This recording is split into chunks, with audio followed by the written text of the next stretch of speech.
नमस्कार, मी गणेश शिंदे. आपल्या सर्वांचं राजमुद्रा न्यूज लाईव्हच्या समाज मुद्रा या विषयामध्ये मनपूर्वक स्वागत. आपल्यासोबत आहेत माजी नगरसेविका तथा पंचायत समितीच्या सभापती आणि वेगवेगळे सामाजिक, शैक्षणिक, राजकीय अशा वेगवेगळ्या क्षेत्रामध्ये एक उल्लेखनीय काम करणाऱ्या शिवसेना उद्धव बाळासाहेब ठाकरे गटाच्या नांदेड उत्तरच्या अधिकृत उमेदवार सौ संगीता विठ्ठल पाटील डग हे आपल्यासोबत आहेत. ताई नमस्कार. जय महाराष्ट्र. जय महाराष्ट्र. ताई, आपण एकंदरीत पाहिलं तर आपण लोकसभा संपल्यानंतर लागलीच अपक्ष म्हणून म्हणजे तयारी केलात, ग्रामीण भागात फिरत होतात आणि निवडणुकीच्या समोर जात असताना आपल्याला शिवसेना उद्धव बाळासाहेब ठाकरे गटाकडून उमेदवारी मिळाली, अधिकृत उमेदवार म्हणून उमेदवारी मिळाली. एकंदरीत आपली काय भावना आहे, काय वाटतं? लोकसभा निवडणुकीच्या निकालाच्या पूर्वीपासून आम्ही ह्या विधानसभेच्या निवडणुकीची तयारी करत आहोत. त्यामध्ये वेगवेगळे सामाजिक उपक्रम राबवत आम्ही लोकांच्या समोर गेलो. सुरुवातीला आमची भूमिका ही अपक्ष लढण्याचीच होती, पण ज्यावेळेस आम्ही जनतेमध्ये जात होतो त्यावेळेस लोकांचा असं म्हणणं होतं की अपक्ष लढण्यापेक्षा आपण पक्षाचं चिन्ह घेऊन लढावं, आणि लोकांमधून हीच भावना निर्माण होत होती की एखाद्या पक्षाचं आपण चिन्ह हाती घेतलं पाहिजे. मी मागच्या 25 वर्षापासून काँग्रेस पक्षामध्ये काम करत होते. आम्ही पक्षाकडेही तिकिटाची मागणी केलेली होती, पण नांदेड उत्तर मतदारसंघ हा महाविकास आघाडीमध्ये शिवसेना पक्षाच्या वाट्याला आलेला असल्यामुळे आम्ही शिवसेना उद्धव बाळासाहेब ठाकरे गटाकडे सुद्धा तिकिटासाठी मागणी केली. जेव्हा पक्षांनी सर्वे केला त्या सर्वेमध्ये 1 नंबरला नाव हे माझं होतं, आणि ह्या सर्वेमध्ये नाव असल्यामुळे माननीय पक्षप्रमुख उद्धवजी ठाकरे साहेबांनी आम्हाला या ठिकाणी उमेदवारी दिली. ताई, कालच एक फतवा निघाला, असं चर्चा आहे की मुस्लिम उमेदवारांनी मुस्लिम उमेदवारालाच मतदान करायचं आणि तो निवडून द्यायचा. परंतु एकंदरीत आपण जर पाहिलं तर कुठल्या एका जातीवर निवडणूक होऊ शकते का? निवडणूक झाली तर त्या विकास होऊ शकतो का? या सगळ्या बाबीकडे आपण कसं पाहता, काय वाटतंय? आपण जे म्हणताय त्यामध्ये हा एक विरोधकाचा डावही असू शकतो. समाजामध्ये नॅरेटिव्ह पसरण्याचा त्यांचा प्रयत्न असू शकतो. कुठलाही उमेदवार कुठल्या एका विशिष्ट जातीवर निवडून येत नाही, त्याला सर्वसमावेशक असावा लागतो, सर्व जाती धर्मांना सोबत घेऊन चालणारा असावा लागतो. आणि मी आज मतदारसंघामध्ये फिरत असताना सर्व जाती धर्मांचे लोक माझ्यासोबत आहेत. मी ज्यावेळेस मुस्लिम भागामध्ये जाते त्या ठिकाणचे लोक मला अतिशय उत्स्फूर्तपणे प्रतिसाद देत आहेत की ताई, तुम्ही लढा, आम्ही तुमच्या पाठीशी आहोत. आणि त्या ठिकाणच्या महिलांचा सुद्धा आपल्याला खूप पाठिंबा आहे. महिला सुद्धा त्यांच्या घराबाहेर येत नसताना सुद्धा मला पाहून किंवा मी एक स्त्री त्यांच्या समोर जात आहे आणि त्यांना नक्कीच विश्वास आहे की यांच्या मार्फत आपले प्रश्न सोडू शकतो. म्हणून सर्व जाती धर्माचा पाठिंबा आपण सोबत घेऊन चालत आहोत. ताई, महाविकास आघाडीमध्ये कशी जोरदार चर्चा होती जिल्हाभरामध्ये की एक वेळ सुरुवातीला एक उमेदवार दिला महाविकास आघाडीने आणि नंतर पुन्हा एकदा उद्धव बाळासाहेब ठाकरे गटाकडून तुम्हाला उमेदवारी देण्यात आली. ही खरंच म्हणजे नेमकं दुसरा उमेदवार देण्याची कशी गरज होती, काय वाटतंय? आपण कोरोनाचा काळ पाहिला असेल. कोरोनाच्या कार्यकाळामध्ये माननीय मुख्यमंत्री, लोकांनी अशी चर्चा केली की मुख्यमंत्री घरात बसून काम पाहतात, पण संपूर्ण महाराष्ट्राला सांभाळण्याचं काम माननीय मुख्यमंत्री, तत्कालीन मुख्यमंत्री उद्धवजी ठाकरे साहेबांनी केलेलं होतं. ते जरी घरात असले तरी एक कुटुंब प्रमुख म्हणून कोरोनासारख्या महामारीतून महाराष्ट्राला वाचवलं आहे. आणि लोकांनी ते पाहिलं होतं. मशाल हे क्रांतीचं प्रतीक आहे आणि ही तेवत ठेवण्याचं काम मी पुढं करणार आहे. जी या ठिकाणची महाविकास आघाडीची असेल, महायुतीची असेल, ह्या सगळ्या मंडळींना हे फोडाफोडीचं राजकारण, पक्ष चोरण्याचं राजकारण हे काही पटलेलं नाही. ज्यामध्ये गोपीनाथजी मुंडे साहेब असतील, अटल बिहारी वाजपेयी साहेब असतील, यांच्या विचारांना मानणाऱ्या लोकांना सुद्धा पक्षफोडी आणि पक्ष चोरणं हे पटलेलं नाही. त्यामुळे निश्चितपणे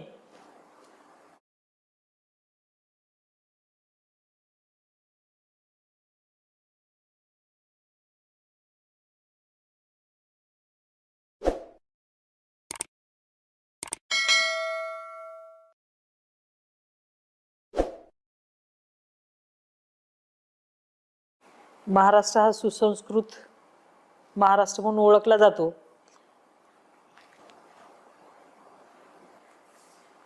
फोडाफोडीचं राजकारण हे महाराष्ट्राला काही रुचलेलं नाही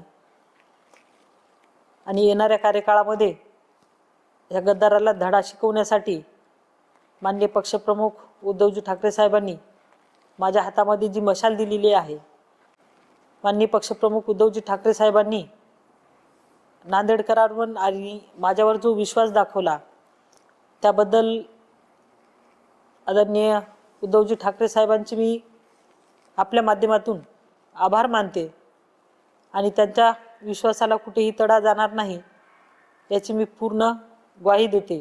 त्याचप्रमाणे माननीय संजयजी राऊत साहेब असतील, माननीय आदित्यजी ठाकरे साहेब असतील आणि संपर्क प्रमुख बबनजी थोरात साहेब असतील, मिलिंदजी नार्वेकर साहेब असतील, या सर्वांचे मी राजमुद्राच्या माध्यमातून आभार मानते. त्यांनी जो माझ्यावर विश्वास दाखवला आणि जी माझ्या हातामध्ये मशाल दिली, ती मशाल तेवत ठेवण्याचं काम येणाऱ्या कार्यकाळामध्ये करेल याची मी ग्वाही देते. त्यांना मिळालं नाही, नंतर तुम्हाला मिळालं, म्हणजे ती सर्व एकंदरीत परिस्थिती काय होती, काय सांगाल या सर्व? नाही, मी आत्ताच सांगितलं की महाराष्ट्र ही स्वाभिमानी लोकांची भूमी आहे आणि या ठिकाणी बाकीच्या उमेदवारांनी इतर पक्षाकडे उमेदवारी मागितली असेल, पण आत्ताच जसं मी सांगितलं की गद्दारी ही आपल्याला पचणारी गोष्ट नाही आणि निश्चितच अपक्ष उमेदवारांनी सुद्धा पक्षासोबत गद्दारी केली आहे आणि नक्कीच या गद्दारांना गाडण्यासाठीच माझ्या हातामध्ये मशाल दिली असेल. नक्कीच ताई. ताई, त्यासोबत तुम्ही मला वाटतं की जवळपास 5-7 महिन्यापासून तर सातत्यानं डोर टू डोर फिरतात, प्रत्येक ग्रामीण भागात जातात तुम्ही, आणि आपण फिरत असताना नेमकं जे सामान्य माणसं आहेत, जे शेतकरी वर्ग असतील व सर्व सामान्य लोक आहेत, त्यांच्याकडून नेमक्या प्रतिक्रिया काय आल्यात, काय सांगायचे लोक? नाही, मागच्या 5 ते 6 महिन्यापासून या निवडणुकीची तयारी करत आहे आणि नांदेड उत्तर मतदारसंघामध्ये ग्रामीण आणि शहरी हा दोन्ही भाग येतो. ग्रामीण भागामध्ये फिरत असताना त्या ठिकाणी वेगवेगळ्या समस्या आहेत, जसं की शेतकऱ्यांचे प्रश्न आहेत, आज शैक्षणिक प्रश्न आहे, आरोग्याचा प्रश्न आहे. आज 2004ला सोयाबीनचा भाव 4000 होता आणि आज 2024 आहे, तरी सोयाबीनचा भाव हा 4000 आहे. पण त्यासाठी लागणारे बियाणे असेल, खतं असतील, ह्याचा भाव 4 पट झालेला आहे. म्हणजे महागाई वाढलेली आहे, पण शेतकऱ्याच्या पालाला कुठेही भाव नाही. शैक्षणिक बाबतीत बोलायचं झालं तर आज जिल्हा परिषदेच्या शाळेकडे कुणाचंही लक्ष नाही, सगळीकडे खाजगीकरण झालेलं आहे. पण ह्या खाजगीकरण झाल्यामुळे खाजगी शाळेमध्ये पाठवण्यासाठी आज ग्रामीण भागातील लोकांकडे तेवढ्या फीससाठी सुद्धा पैसे नाहीत आणि ह्या ग्रामीण भागातील शाळांकडे सुद्धा लक्ष द्यावं लागणार आहे. त्या ठिकाणचा दर्जा सुधारण्यासाठी सुद्धा काम करावं लागणार आहे. शहरी भागामध्ये तशाच समस्या आहेत. महापालिका क्षेत्राअंतर्गत जो भाग येतो त्या ठिकाणी बऱ्याच ठिकाणी मी आता फिरत आहे, लोकांच्या तक्रारी आहेत, पाणी येत नाही, आलं तर 4-4 दिवसाला पाणी येतं, 8 दिवसाला पाणी येतं. मग कचऱ्याची समस्या आहे. पावडेवाडी सारख्या भागामध्ये तो जरी भाग ग्रामीण असला तरी ग्रामपंचायत अंतर्गत येणारे जी नगरं आहेत त्या ठिकाणी तर रस्त्यांचे प्रश्न आहेत, नाल्यांचे प्रश्न आहेत, पाण्याचा प्रश्न आहे, असे वेगवेगळे प्रश्न आहेत. त्या प्रश्नावर निश्चितपणे काम करावं लागणार आहे आणि येत्या काळामध्ये ह्या गोष्टीवर मी काम करणार आहे. ताई, राजमुद्रा न्यूज लाईव्हच्या माध्यमातून अगोदर देखील आपली एकदा मुलाखत झाली, त्यावेळेस तुम्ही एक आपली विकासाचं ब्ल्यूप्रिंट सांगितली. त्यासोबतच एक आता तुम्हाला संधी देखील मिळालेली आहे, पक्षाकडून संधी मिळाली आहे. जर येणाऱ्या काळामध्ये तुम्ही जर आमदार म्हणून समोर आलात, जनतेच्या समोर आलात, तर आमदार म्हणून सुरुवातीला कोणकोणत्या प्रमुख कोणकोणती विकास कामे करताल, काय सांगाल या संदर्भात? मी आता उद्धव बाळासाहेब ठाकरे गटाची अधिकृत उमेदवार आहे आणि मला जर लोकांनी, जनतेने आशीर्वाद दिला आणि मी निवडून आल्याच्या नंतर पहिल्यांदा शैक्षणिक बाबतीत काम करणार आहे. आज ग्रामीण भागामध्ये ज्यावेळेस फिरते त्यावेळेस आता प्रत्येक आईवडिलाचं स्वप्न असते की आपल्या मुलांच्या चांगल्या शाळेत गेलं पाहिजे. पण आज जिल्हा परिषदेच्या शाळांची अवस्था पाहिली तर त्या ठिकाणी बसण्यासाठी वर्गखोल्या नाहीत.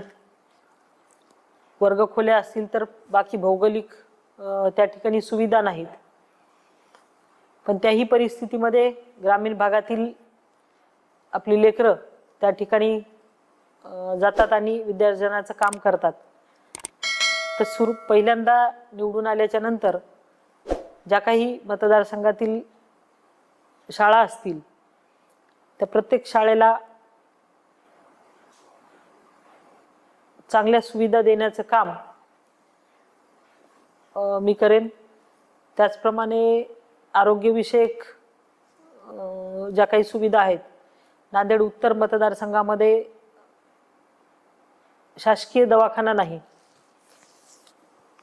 माननीय उद्धवजी ठाकरे साहेब मुख्यमंत्री असताना त्यांनी पावडेवाडी या ठिकाणी 100 खाटाचं रुग्णालय दिलेलं आहे. पण आज 2.5 वर्ष होऊन सुद्धा त्या रुग्णालयाचं काम पूर्ण झालं नाही.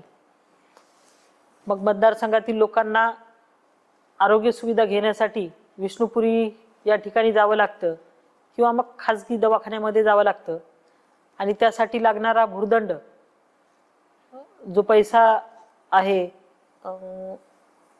तो त्या लोकांवर पडतो. म्हणून लवकरात लवकर त्या ठिकाणी जे 100 खाटाचं रुग्णालयाचं काम होत आहे ते पूर्ण करण्यासाठी निश्चितपणे प्रयत्न करणार आहे. ट्रॅफिकचा प्रश्न आहे, शहरातील कचऱ्याचा प्रश्न आहे. ह्या सगळ्या प्रश्नावर निवडून आल्याच्या नंतर आपण काम करणार आहोत. त्यासोबतच महिलांच्या सुरक्षेचा प्रश्न आहे. आज घरातून बाहेर पडलेली आपली मुलगी सुरक्षित घरी येईल का नाही याची प्रत्येक आईवडिलाला काळजी असते आणि त्या बाबतीमध्ये महिलांच्या सुरक्षेच्या बाबतीत सुद्धा काम करावं लागणार आहे. त्याचप्रमाणे शहरामध्ये आता वर्किंग वुमन खूप आहेत किंवा बस स्थानक असेल, रेल्वे स्थानक असेल किंवा शहरातील वेगवेगळे ठिकाणं आहेत की ज्या ठिकाणी गर्दी असते, बाजारपेठ आहे, अशा ठिकाणी शौचालयाची महिलांसाठी व्यवस्था नसते. त्यासुद्धा बाबतीत शहरामध्ये काम करावं लागणार आहे आणि निश्चितच हे प्रश्न सोडवण्यासाठी आपण पुढच्या काळामध्ये काम करणार आहोत. नक्कीच ताई, तुमचं विजन फार मोठं आहे.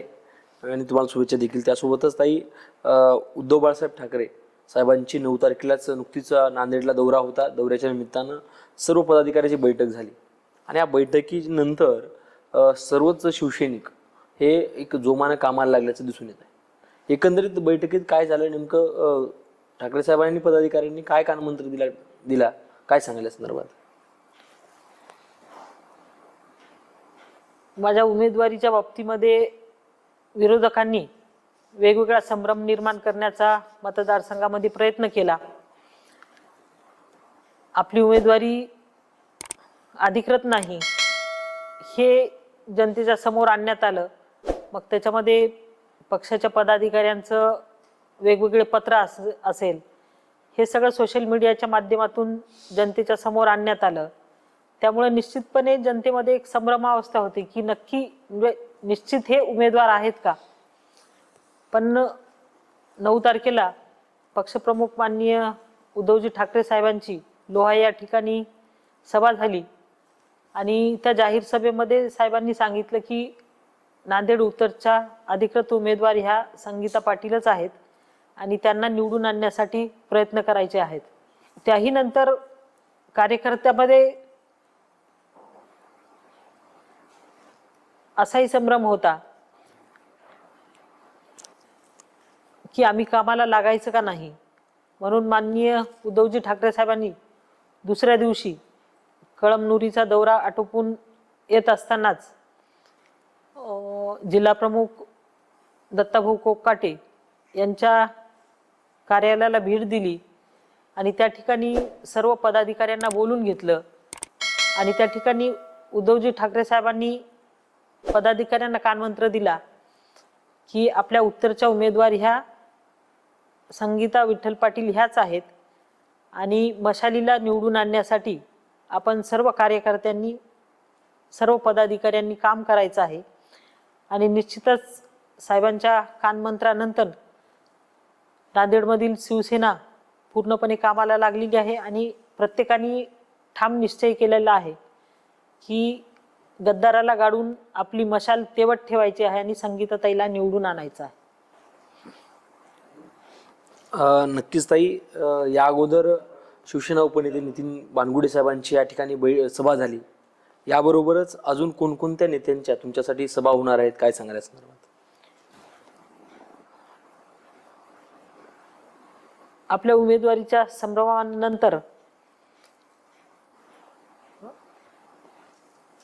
लोकांमधला संभ्रम दूर झाला आणि आपल्या प्रचार कार्याचं नारळ पवित्र विमलेश्वर मंदिराच्या दरबारामध्ये फोडण्यात आलं आणि त्या ठिकाणच्या प्रचार सभेसाठी पक्षाचे नेते माननीय नितीनजी बानगुडे साहेबांची आपण त्या ठिकाणी जाहीर सभा आयोजित केलेली होती आणि लोकांमधून खूप प्रतिसाद मिळाला. सभा म्हटलं की आपल्याला माहिती आहे वेगवेगळे आमिष न दाखवून त्या ठिकाणी सभेला लोकांना आणलं जातं, पण त्या ठिकाणच्या सभेसाठी लोक अतिशय उत्स्फूर्तपणे त्या ठिकाणी येत होते आणि खूप मोठी त्या ठिकाणी सभा झाली. आता पुढच्या 1-2 दिवसामध्ये आपल्या शिवसेनेच्या नेत्या सुषमाजी अंधारे असतील, पक्षाचे नेते माननीय संजयजी राऊत साहेब असतील, संपर्क प्रमुख बबनजी थोरात आहेत, त्यांच्या पण यापुढे 1-2 दिवसामध्ये सभा लागणार आहेत. नक्कीच ताई, त्यासोबतच जाता जाता राजमुद्रा निवडणुकीच्या माध्यमातून आपण संपूर्ण जनतेस आणि मतदारसंघातील मतदारांना काय आव्हान कराल काय सांगाल? मतदारसंघातील जनतेला मी एवढंच आव्हान करेन की मागच्या 25 वर्षाच्या राजकारणामध्ये मी सर्व समाजाला सोबत घेऊन काम केलेलं आहे आणि पुढच्याही कार्यकाळामध्ये आपण सर्व समाजाला घेऊन काम करणार आहोत. मतदारसंघातील प्रश्न मांडण्यासाठी एका सक्षम उमेदवाराची गरज असते.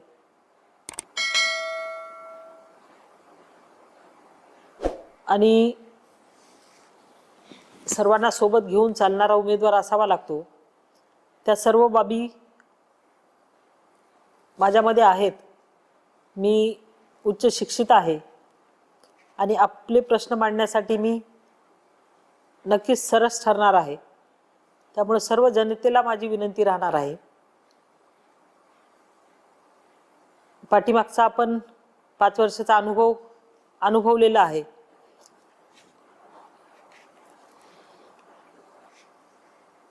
आणि एकदा गेलेली वेळ परत येत नाही.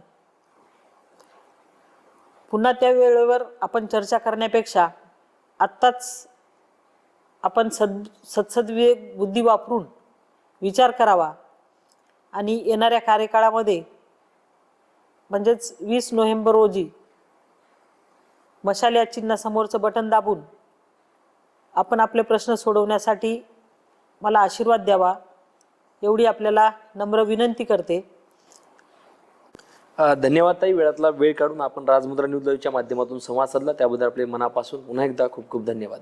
ह्या होत्या नांदेड उत्तर विधानसभा मतदारसंघाच्या महाविकास आघाडी शिवसेना उद्धव बाळासाहेब ठाकरे गटाच्या अधिकृत उमेदवार सौ संगीता विठ्ठल पाटील डक आणि त्यांच्याशी आपण संवाद साधलाय. अनेक वेगवेगळ्या विषयावर चर्चा देखील झालेली आहे. या संदर्भात आपल्याला जे काही प्रश्न असतील आपण प्रश्न विचारू शकता आणि राजमुद्रा न्यूज लाईव्हच्या माध्यमातून होणारे अनेक कार्यक्रम आपण नक्की पाहत राहा. धन्यवाद.